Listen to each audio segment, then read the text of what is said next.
बेटा हम लोग बात कर रहे थे आइसोमेरिज्म की, और आइसोमेरिज्म का ये मेरा पार्ट 13 है।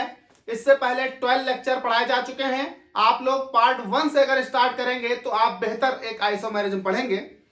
हम लोग आज पार्ट 13 में बात करने वाले हैं कन्फर्मेशंस ऑफ साइक्लोहेक्सेन। बेटा यहीं पर आप एक बात और समझ लें कि कन्फर्मेशन ऑफ साइक्लोहेक्सेन आज के वीडियो में बात करेंगे पार्ट 13 में। एक मैं और पार्ट लेकर आऊंगा पार्ट 14, जिसमें हम लोग बात करेंगे conformations of mono substituted cycloalkane. ऐसे साइक्लोएल्केन जिस पर कोई एक सब्स्टिट्यूट लगा हो, क्योंकि जैसे ही सब्स्टिट्यूट लगेगा वहां पर axial bond, equatorial bond, 1,3 di axial interaction, ring flipping, बहुत सारे टॉपिक क्रिएट हो जाएंगे। तो आज के इस पार्ट में हम लोग बात करने वाले हैं कन्फर्मेशन ऑफ साइक्लोहेक्सेन। पार्ट 14 में बात करेंगे conformations of mono substituted cycloalkane. तो हम लोग शुरू करते हैं कन्फर्मेशंस ऑफ साइक्लोएल्केन। देखिए बेटा, साइक्लोएल्केन एक 6 मेंबर्ड रिंग है। मॉलिक्यूलर फॉर्मूला आपके सामने है C6H12। हुआ क्या कि साइंटिस्ट थे इन 1890, एक साइंटिस्ट थे सच से, नाम था इनका सच से, और एक और भाई साहब थे मोहर। सच से और मोहर, इन दोनों लोगों ने यह कंफर्म किया कि जो साइक्लोहेक्सेन है it's also exist in a non planar structure. बेटा देखिए ये प्लेनर स्ट्रक्चर है। इन्होंने कंफर्म किया कि cyclohexane also exist in a non planar structure. इन्होंने बताया कि cyclohexane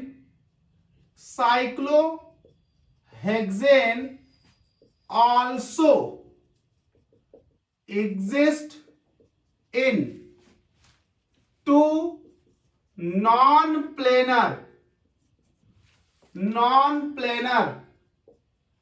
structures, two non planar structures.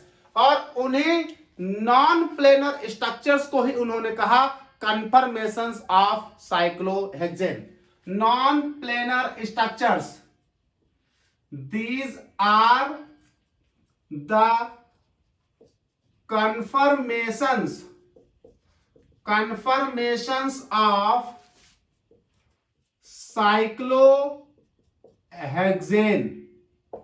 उन्होंने उनको कन्फर्मेशंस ऑफ साइक्लोहेक्सेन बोला। अच्छा, जो वो दो नॉन प्लेनर स्ट्रक्चर थे, वो दोनों नॉन प्लेनर स्ट्रक्चर कौन कौन से थे? तो कहा गया दीज आर पहला था चेयर फॉर्म, चेयर, और दूसरा था बोट। चेयर और बोट नाम दिया उन साइक्लोहेक्सेन के नॉन प्लेनर स्ट्रक्चर्स को। ऐसा इसलिए क्योंकि वो non planar structure looks like chair and boat. तो चेयर फॉर्म ऐसे बनेगी,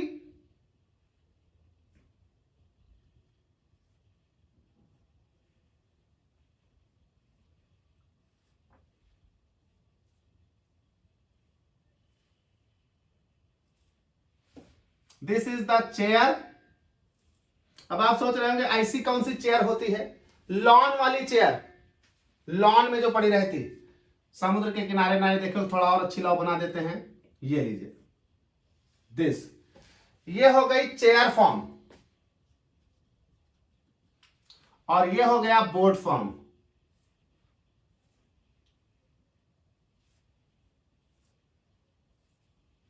ये हो गई बोट फॉर्म। तो देखिए भाई, 1890 में सच से और मोहर ने क्या देखा कि साइक्लोहेक्सेन प्लेनर रिंग के साथ साथ दो non planar structures, non planar rings में भी एग्जिस्ट कर रहा है। उन्होंने उन दोनों नॉन प्लेनर रिंग्स को कहा कन्फर्मेशंस ऑफ साइक्लोहेक्सेन। इन दोनों नॉन प्लेनर रिंग्स को नाम दिया चेयर फॉर्म और बोट फॉर्म। यानी कंफर्मेशन ऑफ साइक्लोहेक्सेन में दो non planar ring, these are the chair form and boat form. Chair form इसलिए क्योंकि वो दिखाई पड़ रही थी लॉन चेयर के फॉर्म में, लॉन चेयर के जैसी, और बोट फॉर्म इसलिए क्योंकि वो दिखाई पड़ रही थी बोट के फॉर्म में। तो ये दो कंफर्मेशन हमारे पास हुए, चेयर फॉर्म और बोट फॉर्म। अच्छा, ये दोनों चेयर और boat form angle strain free ring है, इसमें किसी तरह का कोई एंगल स्ट्रेन एग्जिस्ट नहीं कर रहा। अब एंगल स्ट्रेन कौन सी बला है भाई? अगर आपको याद होगा तो बेयर स्ट्रेन थ्योरी पढ़ाई थी मैंने। बेयर स्ट्रेन थ्योरी के दौरान मैंने कहा था कि आमतौर पर साइक्लो एल्केन्स में एंगल स्ट्रेन पाया जाता है, जैसे साइक्लोप्रोपेन में बहुत ही ज्यादा एंगल स्ट्रेन पाया जाता, साइक्लोब्यूटेन में भी बहुत ज्यादा एंगल स्ट्रेन पाया जाता। इन एंगल स्ट्रेन की वजह से ही साइक्लोप्रोपेन और साइक्लोब्यूटेन ऑलमोस्ट अनस्टेबल रिंग होती हैं, हाई रिएक्टिविटी होती है, हाई एनर्जी होती है, और साथ ही साथ ये प्लेनर रिंग होती है, जिस वजह से इनके कन्फर्मेशंस नहीं बनते। साइक्लोपेंटेन की बात करें तो आमतौर पर साइक्लोपेंटेन में स्ट्रेन कम होता है, लेकिन उसके बावजूद भी वो प्लेनर रिंग होती है, जिस वजह से साइक्लोपेंटेन में भी कन्फर्मेशंस नहीं बनते। एक बात अच्छा यहां याद रखिएगा, कुछ लोग ये कहते हैं कि साइक्लोप्रोपेन में एक कन्फर्मेशन बनता है जिसका नाम होता है open envelope confirmation of cyclopentane, लेकिन इसको पूर्ण रूप से प्रमाणित नहीं किया गया, ये पूर्ण रूप से सही नहीं मानते बहुत सारे लोग, इसलिए साइक्लोप्रोपेन, साइक्लोब्यूटेन और साइक्लोपेंटेन के कन्फर्मेशंस स्टडी नहीं किए जाते। सबसे इंपॉर्टेंट कन्फर्मेशंस हम पढ़ते हैं साइक्लोहेक्सेन का, और साइक्लोहेक्सेन के कन्फर्मेशन दिए थे सक्से और मोहर ने, और दो कन्फर्मेशन इन्होंने सबसे पहले दिए थे, वो थे chair form, boat form. Chair form look like this, boat form look like this. These two conformations have no angle strain, मतलब these two conformations are free from angle strain and hence quite stable. These two conformations of cyclohexane are free from angle strain and hence these are quite stable, ये stable है, और ये दो confirmation है cyclohexane की। चलिए हम लोग इनकी स्टेबिलिटी की बात कर लेते हैं, इनमें से कौन ज्यादा स्टेबल है और कौन कम स्टेबल है, चेयर फॉर्म ज्यादा स्टेबल है कि बोट फॉर्म ज्यादा स्टेबल है। तो बात करते हैं इनकी स्टेबिलिटी की, रफ करते हैं, बात करते हैं स्टेबिलिटी की। तो चलिए बात करते हैं इनकी स्टेबिलिटी की। Stability of chair and boat form of cyclohexane. Stability of chair and boat conformations of cyclohexane. Stability of chair and boat conformations of cyclohexane. देखिए बेटा, साइक्लोहेक्सेन के हम बोट और चेयर कंफर्मेशन की अगर हम स्टेबिलिटी की बात करें तो chair form is much more stable then the boat form. तो एक बात यहां सुन लीजिए कि जो चेयर फॉर्म है वो बोट फॉर्म से स्टेबल है, जो चेयर फॉर्म है बेटा वो बोट फॉर्म से कहीं ज्यादा स्टेबल है। अब बात आती है कि चेयर फॉर्म बोट फॉर्म से ज्यादा स्टेबल क्यों है, इसके दो कारण हैं। पहला कारण ये देखिए, हम चेयर फॉर्म और बोट फॉर्म के कुछ स्ट्रक्चर बनाते हैं। हम आपको दो तरह से स्ट्रक्चर बना के दिखाते हैं। साहार्स प्रोजेक्शन भी और न्यूमैन प्रोजेक्शन भी। तो हम लोग बात करते हैं चेयर फॉर्म और बोर्ड फॉर्म के स्ट्रक्चर्स की। तो ये देखिए जरा बेटा, ये आपका हो जाता है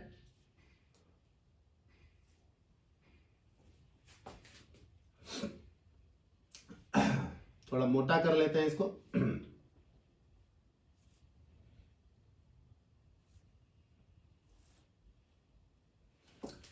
ये हो गया चेयर फॉर्म। इस पर हाइड्रोजन्स लगा लेते हैं जो इनके थे, H H H H।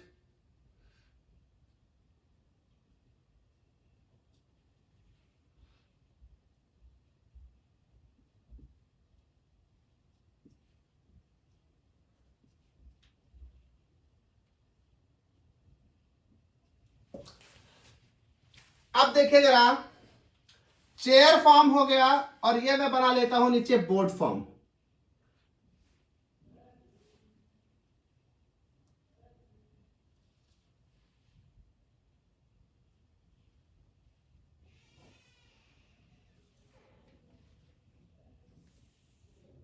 ये हो गया बेटा बोर्ड फॉर्म। थोड़ा स्ट्रक्चर नजदीक हो गया इसलिए मैं इसके हाइड्रोजन अलग कलर से लगा देता हूं। ये देखिए,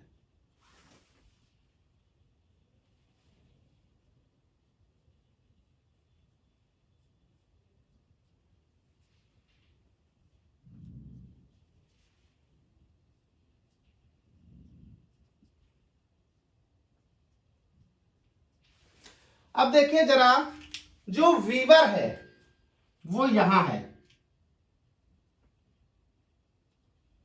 जब वीवर यहां से इस रिंग को देखता है, ऑब्जर्वर यहां पर वीवर यहां से रिंग को देख रहा है,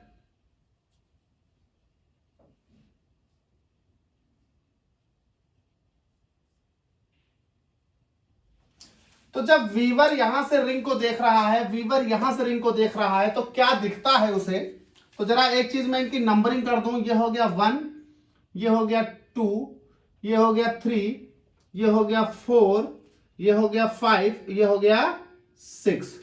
ऐसे ही ये हो गया 1, ये हो गया 2, ये हो गया 3, ये हो गया 4, ये हो गया 5 और ये हो गया 6। तो वीवर देखिए 1 और 3 पोजीशन से इसको देख रहा है, यहां भी 1 और 3 पोजीशन से इन्हें देख रहा है। तो जो वीवर जहां पर है वो उसके लिए फ्रंट कार्बन हो गए। तो 3 और 1 क्या हो गया? Front carbon. और 4 और 6 क्या हो गया? Back carbon. और 3 और 1 को जोड़ रहा है 2 और 4 और 6 को जोड़ रहा है 5। यहां 1 और 3 फ्रंट, 6 और 4 बैक, 1 और 3 को जोड़ रहा है 2 और 4 और 6 को जोड़ रहा है 5। तो ये है साहार्स प्रोजेक्शन। इसका हम न्यूमैन प्रोजेक्शन बनाते हैं। तो देखिए 1 और 3 हो गए फ्रंट, तो ये हो गया बेटा 1 और ये हो गया 3। तो 1 और 3 हो गए फ्रंट और 4 और 6 बैक। तो 1 के पीछे 6 है तो ये हो गया 6 और ये हो गया 3 के पीछे 4। पीछे वाले कार्बन सर्किल बनाते थे, आपको याद होगा। तो बेटा ये हो गया 1, ये हो गया 6, ये हो गया 3 और ये हो गया 4। ऐसे ही बेटा यहां भी बनाएंगे 1 और 3 फ्रंट और 4 और 6 बैक। तो ये बेटा हो गया 1 और ये हो गया 6, ये हो गया और ये हो गया। तो ये बेटा हो गया आपका 1, 1 के पीछे है 6 और ये हो गया 3 और 3 के पीछे है 4। अब जरा आप लोग गौर करिए, 1 पर 2 हाइड्रोजन है, एक जाकर 6 से जुड़ रहा है। 1 पर वैसे ही 3 पर 2 हाइड्रोजन है, एक जाकर बॉन्ड 4 से जुड़ रहा है, एक जाकर 2 से और एक जाकर 2 से। तो जरा गौर करिए, ये मैं बना लेता हूं 1 और 3, तो दिस इज 1।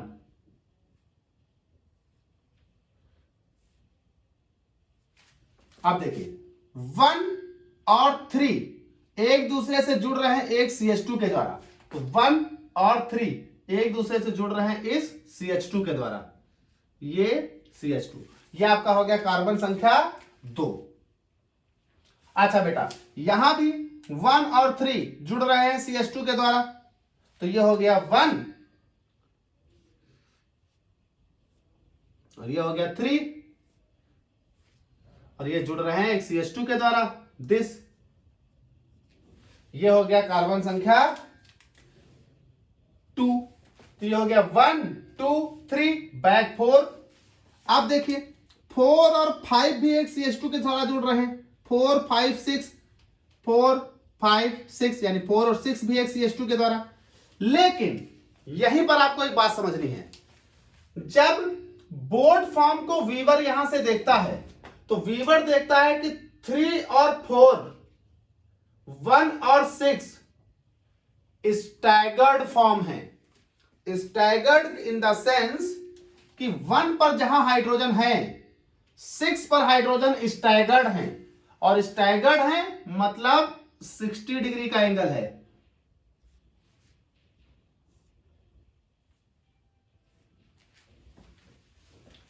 तो 1 के 2 हाइड्रोजन, 1 के ये 2 हाइड्रोजन, बेटा 6 के ये 2 हाइड्रोजन स्टैगर्ड हैं, तो 6 के ये 2 हाइड्रोजन,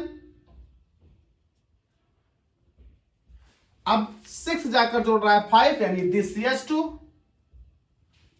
ये जाकर जोड़ रहा है 4 और 4 3 के साथ स्टैगर्ड है, तो ये हो गया H H H और H, ये हो गया 5। तो ये हो गया स्टैगर्ड फॉर्म। जबकि हम जब वीवर इन्हें देखता है 1 और 3, तो देखता है 1 और 6 एक दूसरे के लिए इक्लिप्स्ड हैं, 3 और 4 भी एक दूसरे के लिए इक्लिप्स्ड हैं, मतलब 1 के पीछे जस्ट 6 के हाइड्रोजन होंगे। तो जहां 1 के हाइड्रोजन हैं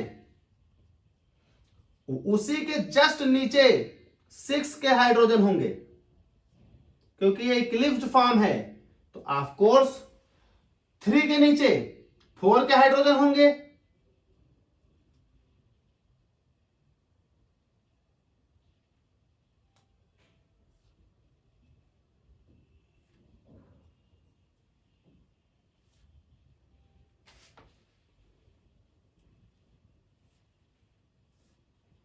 तो अब देखो बेटा, जब 1 के नीचे 6 के हाइड्रोजन होंगे तो ऑफ कोर्स 1 2 बॉन्ड के नीचे 6 और 5 वाला बॉन्ड होगा, तो 1 2 बॉन्ड के नीचे 6 और 5 वाला बॉन्ड होगा, यानी 6 कार्बन का बॉन्ड और 5 कार्बन का बॉन्ड मतलब CH2।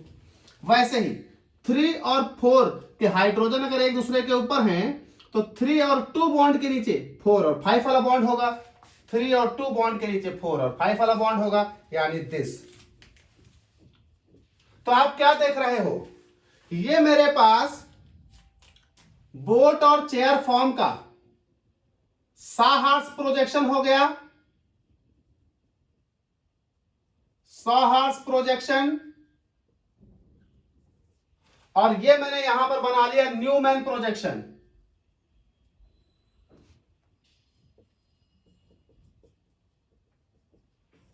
इन प्रोजेक्शन से आप क्या देख रहे हैं, इन प्रोजेक्शन से आप देख रहे हैं कि 3 और 4, 1 और 6 ये स्टैगर्ड हैं,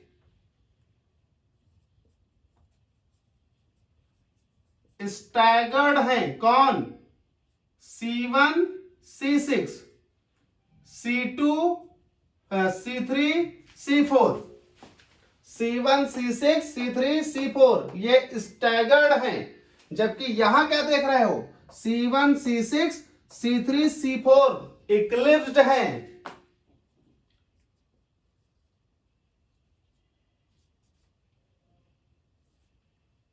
C1 C6 C3 C4 ये इक्लिप्स्ड कन्फर्मेशन है, और आपको मालूम है कि इक्लिप्स्ड कन्फर्मेशन में मोर रिपल्सन होता है, इक्लिप्स्ड कन्फर्मेशन में मोर रिपल्सन, स्टैगर्ड कन्फर्मेशन में लेस रिपल्सन।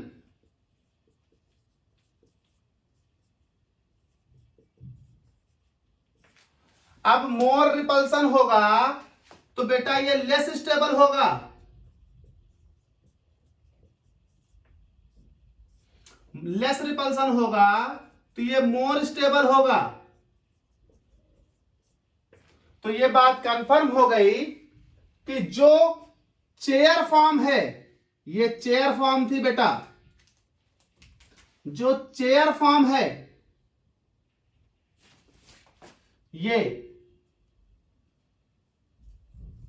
ये मोर स्टेबल है as compare to boat form. क्यों? क्योंकि चेयर फॉर्म स्टैगर्ड कन्फर्मेशन को दिखा रही है, जबकि बोर्ड फॉर्म इक्लिप्स्ड कन्फर्मेशन को दिखा रही है। इक्लिप्स्ड कन्फर्मेशन में बॉन्ड के ऊपर बॉन्ड होता है, जिस वजह से इक्लिप्स्ड कन्फर्मेशन में डायाहीड्रल एंगल, मतलब ये एंगल कहलाता बेटा डायाहीड्रल एंगल। ये एंगल 0 डिग्री होता है, जबकि स्टैगर्ड में ये डायाहीड्रल एंगल 60 डिग्री होता है। इक्लिप्स्ड में ये डायाहीड्रल एंगल बेटा ये होता है 0 डिग्री। और 0 डिग्री डायाहीड्रल एंगल होने के कारण यहां लिख रहा हूं, जब 60 डिग्री का डायाहीड्रल एंगल होगा तो यहां रिपल्सन कम लगेगा इलेक्ट्रॉनों के बीच। लेकिन जब 0 डिग्री का डायाहीड्रल एंगल होगा, 0 डिग्री का होगा, ये 0 डिग्री का होगा, तो इलेक्ट्रॉन के बीच रिपल्सन ज्यादा लगेगा, जिस वजह से जब यहां रिपल्सन ज्यादा होगा तो मोर रिपल्सन का मतलब होगा इसकी पोटेंशियल एनर्जी इंक्रीज करेगी। और जब से ही पोटेंशियल एनर्जी इंक्रीज करेगी, स्टेबिलिटी घट जाएगी। यहां रेस्ट रिपल्सन है, इसलिए यहां पोटेंशियल एनर्जी कम होगी और स्टेबिलिटी ज्यादा होगी। तो एक कारण तो आपने ये देखा कि अगर चेयर फॉर्म बोर्ड फॉर्म से ज्यादा स्टेबल है, तो चेयर फॉर्म बोर्ड फॉर्म से ज्यादा स्टेबल क्यों है? उसका कारण है कि जो चेयर फॉर्म है वो स्टैगर्ड कन्फर्मेशन रख रही है C1, C6 और C3, C4 बॉन्ड पर, जबकि जो बोर्ड फॉर्म है वो इक्लिप्स्ड कन्फर्मेशन रख रही है C1, C6 और C3, C4 बॉन्ड पर, जिस वजह से इक्लिप्स्ड कन्फर्मेशन ज्यादा रिपल्सन शो करती है इलेक्ट्रॉन के बीच, क्योंकि वहां इलेक्ट्रॉन जस्ट एक दूसरे के ऊपर होते हैं, बॉन्ड के 0 डिग्री पर होते हैं।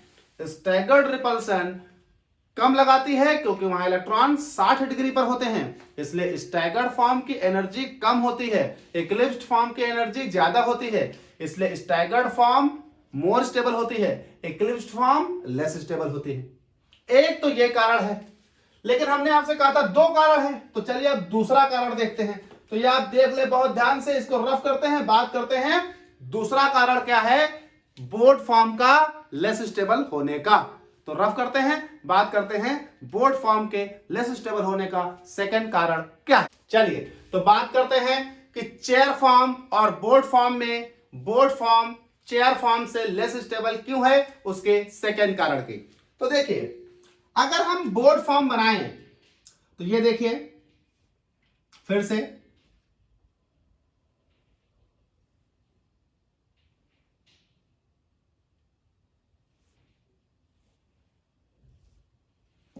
ये एक बोर्ड फॉर्म हो गई। हम इसमें यहां हाइड्रोजन लगा लेते हैं, 2 होंगे आपको मालूम, एक H दूसरा H, यहां भी एक H दूसरा H। अब देखिए यहां जो एक्सियल हाइड्रोजन है, अच्छा आपको यहां पर मैं एक बात बता देता हूं थोड़ी सी, हालांकि आगे अगले वाले टॉपिक में एक्सियल और इक्विटोरियल की बहुत डिटेल में बात करूंगा। जो ये कार्बन है, इनके जो हेड बॉन्ड है वो एक्सियल हैं, जो हॉरिजॉन्टल बॉन्ड है वो इक्विटोरियल है, यानी जो वर्टिकल बॉन्ड है ये एक्सियल है, हॉरिजॉन्टल बॉन्ड इक्विटोरियल है। तो ये एक हाइड्रोजन और ये एक हाइड्रोजन। चेयर फॉर्म और बोर्ड फॉर्म में अगर देखें तो बोर्ड फॉर्म में ये जो 2 हाइड्रोजन है, ये 2 हाइड्रोजन, इनको हम बोलते हैं flag pole hydrogen. Flag pole hydrogen, तो मैं इसे रिप्रेजेंट किया दे रहा हूं HF, तो इसे भी मैं रिप्रेजेंट किया दे रहा हूं HF। यहां पर HF का मतलब है बेटा फ्लैग पोल हाइड्रोजन। जबकि चेयर फॉर्म में ये फ्लैग पोल हाइड्रोजन जो है ये देखिए अपोजिट डायरेक्शन में होते हैं। ये देखिए ये होगी चेयर फॉर्म, ये देखिए बहुत दूर है, जमीन आसमान का अंतर है। लेकिन यहां देखिए फ्लैग पोल हाइड्रोजन एक दूसरे के नजदीक हैं। इन दोनों फ्लैग पोल हाइड्रोजन के बीच यहां इस फ्लैग पोल हाइड्रोजन का इलेक्ट्रॉन क्लाउड, इस फ्लैग पोल हाइड्रोजन का इलेक्ट्रॉन क्लाउड, इन दोनों इलेक्ट्रॉन क्लाउड के बीच यहां पर लगता है एक रिपल्सन, यहां पर लगता है एक रिपल्सन। ये रिपल्सन कहलाता है स्टीरिक इफेक्ट, स्टीरिक इफेक्ट। तो बेटा यहां इन फ्लैग पोल हाइड्रोजन के बीच एक रिपल्सन लगता है और ये रिपल्सन कहलाता है, ये रिपल्सन कहलाता है स्टीरिक इफेक्ट।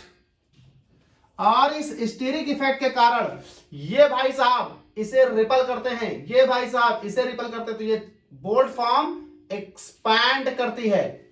और इस रिपल्सन के कारण बेटा, इस स्टीरिक इफेक्ट के कारण इस बोल्ट फॉर्म की पोटेंशियल एनर्जी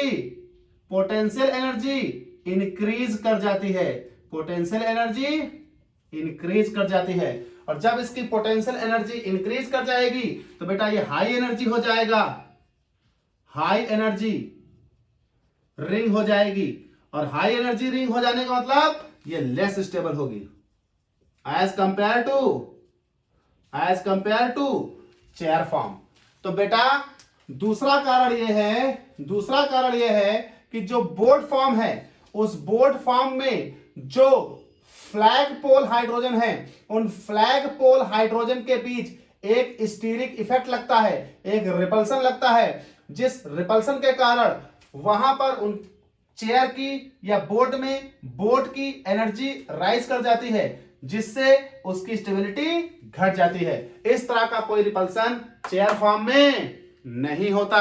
यानी बोट फॉर्म और चेयर फॉर्म में बोट फॉर्म एक्स्ट्रा रिपल्सन रख रही है because of this steric hindrance, because of the electron cloud of this flag pole hydrogen and this flag pole hydrogen. इनके बीच एक रिपल्सन है जिसकी वजह से इनका इलेक्ट्रॉन क्लाउड इस रिंग को रिपल कर रहे हैं, जिस वजह से ये रिंग डिसस्टेबलाइज हो रही है, जिस वजह से स्टेबिलिटी घट रही है। एक ये कारण है, यानी एक ये रिपल्सन कारण है, ये रिपल्सन कारण है किसके लिए? बोट फॉर्म की अनस्टेबिलिटी के लिए। यानी बोट फॉर्म चेयर फॉर्म से अनस्टेबल है क्योंकि बोट फॉर्म में एक स्टीरिक इफेक्ट है जिसके कारण उसकी पोटेंशियल एनर्जी बढ़ रही है, स्टेबिलिटी घट रही है। तो आप क्या बोलोगे? Due to the presence of the steric effect, due to the presence of the steric effect between the flag pole hydrogens, the boat form becomes less stable, boat form less stable होगी as compare to chair form. तो एक बात तो ये हुई बेटा।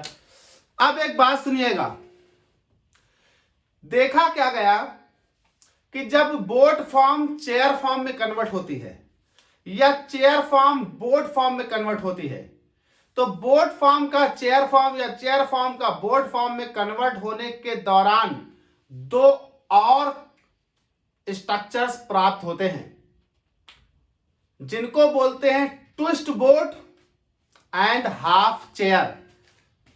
तो बेटा अब हमारे पास देखा क्या गया कि बोट फॉर्म जब चेयर फॉर्म बनेगी या चेयर फॉर्म जब बोट फॉर्म बनेगी तो दो अलग से स्ट्रक्चर इस कन्वर्जन के दौरान बीच में बन रहे हैं। इसलिए अब दो एक्स्ट्रा कन्फर्मेशंस भी पढ़ने हैं साइक्लोहेक्सेन के। यानी अब हम 4 की बात करेंगे। अभी तक हम जानते थे 2 हैं, लेकिन डिटेल स्टडी करने पर पता चला कि जब चेयर फॉर्म बोट बनती है या बोट फॉर्म चेयर बनती है तो 2 और कन्फर्मेशंस बीच में आते हैं।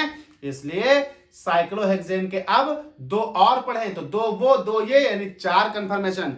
वो अगले 2 हैं ट्विस्ट बोट हाफ चेयर। तो बेटा बात करते हैं अदर कन्फर्मेशंस ऑफ साइक्लोहेक्सेन, मतलब चेयर और बोट फॉर्म के अलावा जो दो वो हैं उनकी बात करते हैं। तो रफ करते हैं, बात करते हैं अदर कन्फर्मेशंस ऑफ साइक्लोहेक्सेन, और वो अदर कन्फर्मेशन के नाम क्या है? Twist boat and half chair conformation. तो रफ करते हैं, बात करते हैं। Some other conformations of cyclohexane. Some other conformations of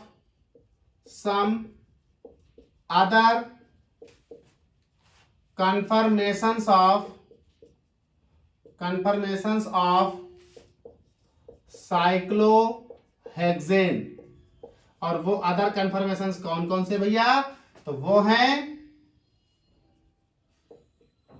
twist boat and half chair. Twist boat and half chair. देखिए होता क्या है, देखिए होता क्या है, जब चेयर फॉर्म बोट फॉर्म में बदलती है तो चेयर फॉर्म सबसे पहले बदलती है हाफ चेयर में, फिर हाफ चेयर बदलता है ट्विस्ट बोट में, फिर ट्विस्ट बोट बदलता है बोट में। तो ये आपके पास हो गया चेयर फॉर्म,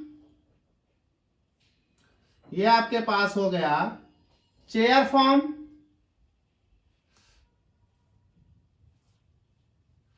चेयर फॉर्म बदलता है half chair like this, half chair बदलता है ट्विस्ट बोट दिस,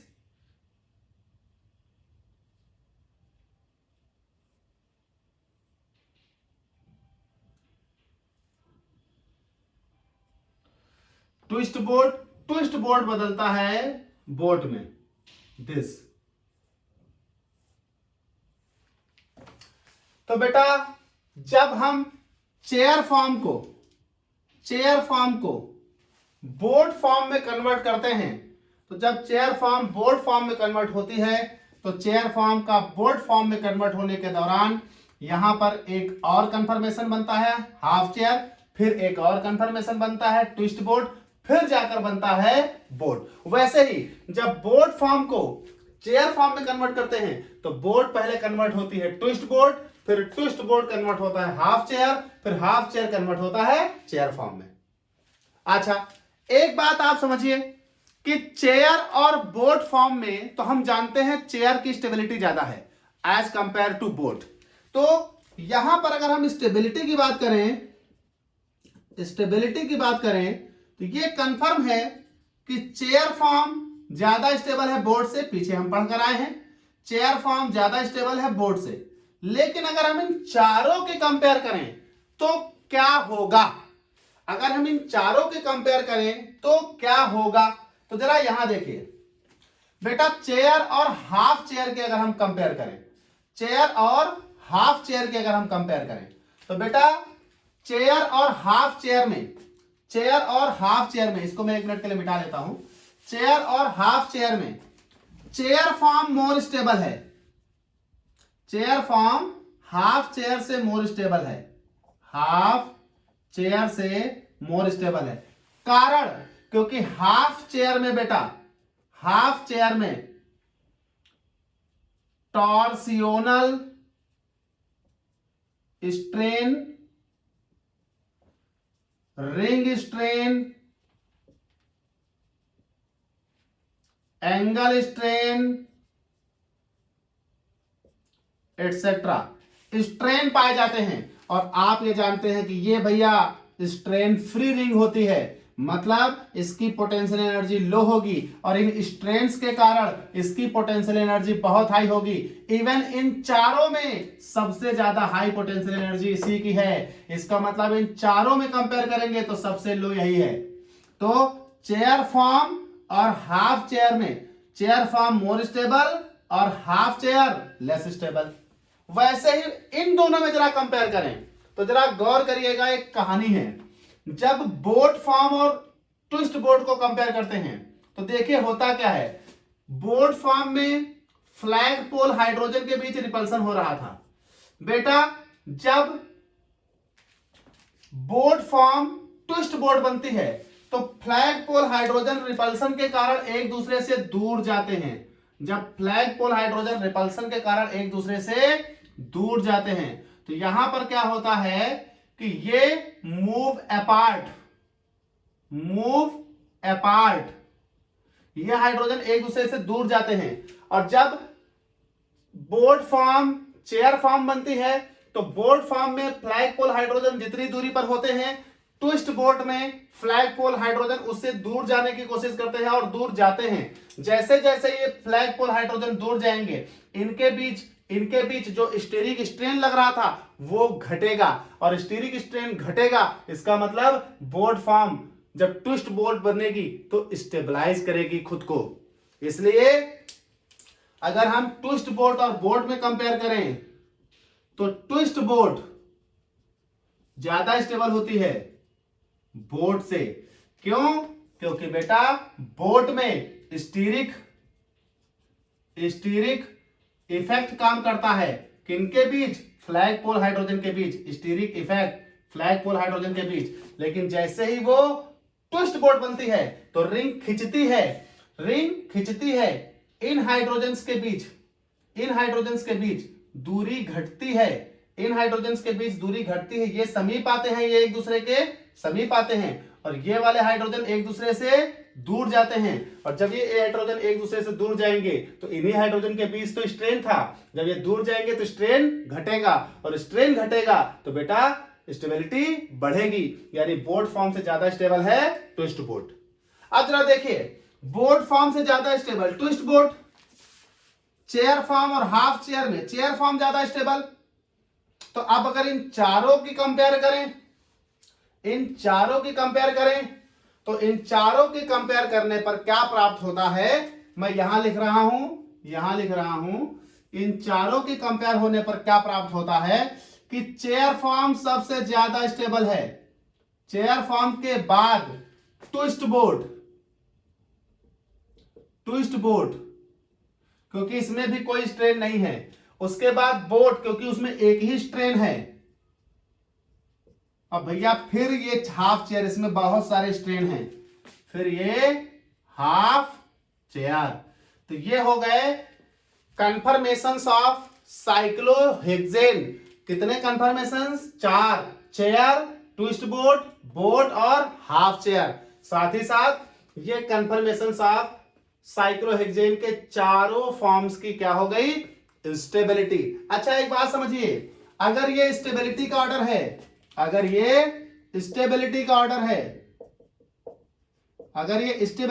है, तो एनर्जी का ऑर्डर क्या होगा? इसका उल्टा, क्योंकि जो जितना ज्यादा स्टेबल होता है उसकी एनर्जी उतना ही कम होती है। यानी अगर boat form, chair form, twist boat, half chair सबको देखें तो चेयर मोस्ट स्टेबल, फिर ट्विस्ट बोट, फिर बोट, फिर हाफ चेयर। तो एनर्जी का फॉर्म उल्टा होगा, सबसे ज्यादा एनर्जी होगी हाफ चेयर की, उसके बाद बोट की, उसके बाद ट्विस्ट बोट की, उसके बाद चेयर की। तो ये हो गई स्टेबिलिटी का ऑर्डर। अब जरा हम इनकी एनर्जी का डायग्राम बनाकर देख लेते हैं, पोटेंशियल एनर्जी डायग्राम किसका? इन चारों कन्फर्मेशंस का, कि किसकी कितनी एनर्जी है, कौन हाई और कौन लो है। तो रफ करते हैं, बात करते हैं potential energy diagram of conformations of cyclohexane. बात करते हैं potential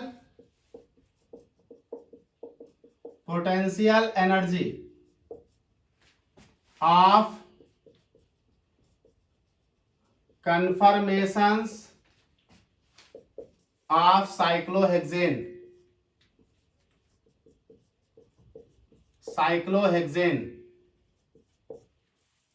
potential energy of conformations of cyclohexane.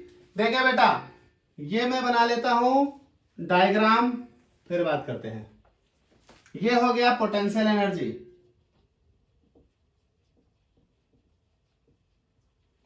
ये हो गया आपका रोटेशन, रिंग की फ्लिपिंग। चलिए ये मान लीजिए पोटेंशियल एनर्जी यहां पर 0। तो आपको मालूम सबसे ज्यादा स्टेबल कौन था? Chair form. तो चेयर फॉर्म भैया यहां पाई जाएगी दिस, तो ये यहां पर पाई जा रही है, देखिए चेयर फॉर्म। चेयर फॉर्म किस में बदलती है, एक रिएक्शन लिखी थी अभी, चेयर फॉर्म बदलती है पहले हाफ चेयर, और हाफ चेयर की एनर्जी सबसे ज्यादा, तो ये हो गई चेयर फॉर्म बदल गई हाफ चेयर। फिर हाफ चेयर किस में बदलती है बेटा, तो हाफ चेयर बदलती है बेटा ट्विस्ट बोर्ड में। ये देखिए ट्विस्ट बोर्ड की एनर्जी बोर्ड से कम थी, क्योंकि ट्विस्ट बोर्ड की एनर्जी बोर्ड से कम थी, क्योंकि ट्विस्ट बोर्ड की स्टेबिलिटी बोर्ड से ज्यादा थी। तो ये हो गया ट्विस्ट बोर्ड। लेकिन ट्विस्ट बोर्ड की एनर्जी चेयर से ज्यादा होगी, क्योंकि ट्विस्ट बोर्ड चेयर के बाद आती है स्टेबिलिटी में। फिर ट्विस्ट बोर्ड बदलती है बेटा बोट में, फिर बोट आता है, फिर ट्विस्ट बोर्ड, ट्विस्ट बोर्ड, फिर आता है हाफ चेयर। समझिए, chair, half chair, twist board, boat, और फिर बोर्ड से जब लौटते थे तो boat, twist board, half chair, reverse में फिर आते थे क्या, चेयर। तो ये आपके पास हो गई स्टेबिलिटी। देखिए हमने क्या बताया था, हमने स्टेबिलिटी का ऑर्डर क्या लिखा था, हमने स्टेबिलिटी लिखी थी क्या, चेयर, फिर ट्विस्ट बोर्ड, फिर बोट, फिर हाफ चेयर। तो एनर्जी का ऑर्डर क्या होना चाहिए भाई, फिर एनर्जी का ऑर्डर क्या होना चाहिए, चेयर सबसे कम, फिर ट्विस्ट बोट उससे ज्यादा, फिर बोट उससे ज्यादा, फिर हाफ चेयर सबसे ज्यादा। तो देखिए भाई, सबसे ज्यादा एनर्जी किसकी, हाफ चेयर, उसके बाद किसकी, बोट की, उसके बाद किसकी, ट्विस्ट बोट, और सबसे कम किसकी, हाफ चेयर। अच्छा, चेयर, फिर हाफ चेयर, फिर ट्विस्ट बोर्ड, फिर बोर्ड, फिर ट्विस्ट बोर्ड, फिर हाफ चेयर, फिर चेयर क्यों आ रहा है, जरा इसको भी आप कंफर्म कर लें। यहां देखिए हमने आपको क्या बताया था, हमने आपको बताया था चेयर बदलेगा हाफ चेयर में, हाफ चेयर बदलेगा ट्विस्ट बोर्ड में, ट्विस्ट बोर्ड बदलेगा बोट में। तो आप समझिए, चेयर बदला हाफ चेयर, चेयर बदला हाफ चेयर, फिर हाफ चेयर बदला ट्विस्ट बोर्ड, तो हाफ चेयर बदला ट्विस्ट बोर्ड, फिर ट्विस्ट बोर्ड बदला बोट में, तो ट्विस्ट बोर्ड बदला बोट में। अब इधर से रिवर्स भी तो जाओ, तो बोट बदला ट्विस्ट बोर्ड, तो बोट बदला ट्विस्ट बोर्ड, फिर ट्विस्ट बोर्ड बदला हाफ चेयर, हाफ चेयर बदला चेयर, तो ये इधर से आए और इधर से लौट गए। तो ये आपके पास हो गई, ये आपके पास हो गई क्या, एनर्जी। अब किसकी कितनी एनर्जी है ये भी जरा देख लिया जाए, किसकी कितनी एनर्जी है। तो भाई चेयर फॉर्म तो जीरो एनर्जी का है, चेयर फॉर्म जीरो एनर्जी का है, कंफर्म है। अब जरा देखिए बाकी सब कितनी एनर्जी का है, तो बाकी सब की अगर हम एनर्जी की बात करें तो ये जो हाफ चेयर है ये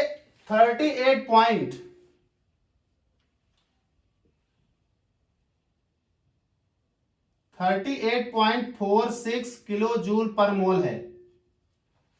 बेटा जो ट्विस्ट बोर्ड है, ट्विस्ट बोर्ड इनसे हाफ चेयर के रिस्पेक्ट में हम कर रहे हैं energy, twist board half chair के रिस्पेक्ट में 22.2 किलो जूल पर मोल है, और बोट जो है वो 38.9 किलो जूल पर मोल है।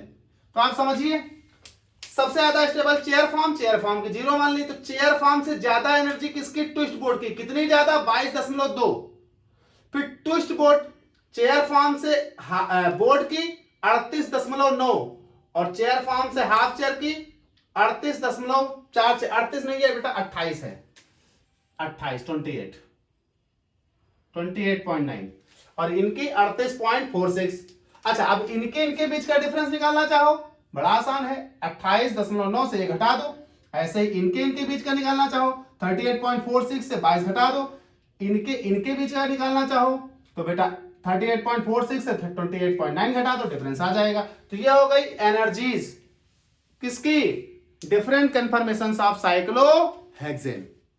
तो ये बेटा आपका होता है कन्फर्मेशंस ऑफ साइक्लोहेक्सेन।